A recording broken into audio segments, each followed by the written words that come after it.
Alrighty, guys, so unfortunately, this episode we're going to be talking about a real dick. Get it? Because his name is Dick. Guys.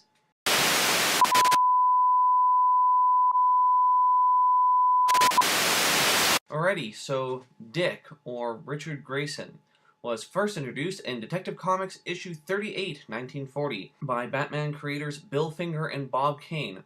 Robin's debut was more of an effort to make Batman a more sympathetic character in the DC universe. You see, back in the 1930s and 40s, Detective Comics, more than any other comic books, didn't have a lot of dialogue, and if the characters by themselves, there's no one to really talk to. Yeah, sure, Bruce had Alfred and Jim Gordon, but there was no one to share the adventure with, which made the stories kind of lacking.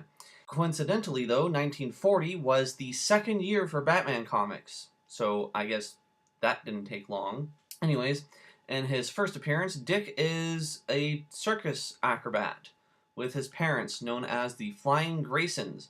While preparing for a performance, Dick overheard two gangsters attempting to extort protection money from the circus owner.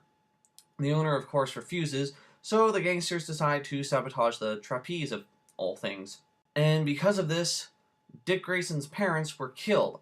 Batman appears to him and tries to warn him before the two gangsters have time to complete their work, which, incidentally, they are working for Tony Zuko, who Batman is trying to hunt down. During this time, Batman recounts the murders of his own parents, and it's not soon after that he decides to take Dick Grayson under his wing and teach him to become Robin. This story would set the tone for the stories from 1940 all the way up until 1952, and in 1964, Dick Grayson would go on to star in a team called the Teen Titans, starring, of course, himself, Aqualad, Kid Flash, Speedy, or Red Arrow, and Wonder Girl.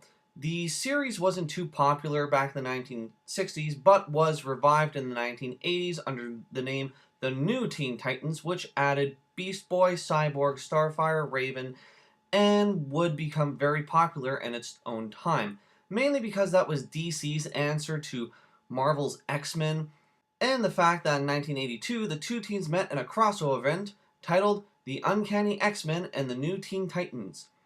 It was during Dick Grayson's time on the Titans that he made the change from Robin to Nightwing. And also, he would eventually go on to become Batman. In the event Battle for the Cowl, Dick changes his costume from Nightwing to Batman and also takes on Jason Todd, which makes a evil version of Batman. Just go read it.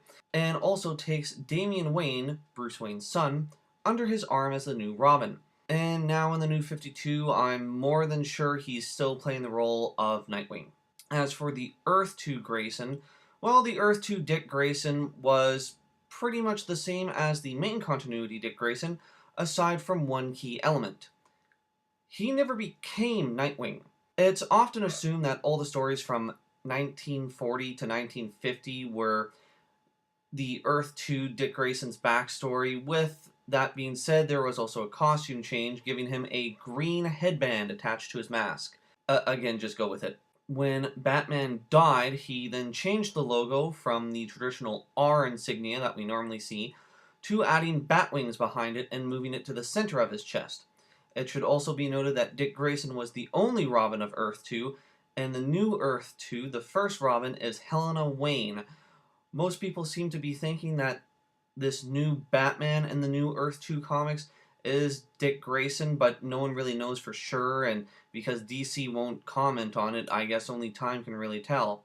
So that takes care of Dick Grayson. Next time, I'll be talking about Jason Todd. See you guys later.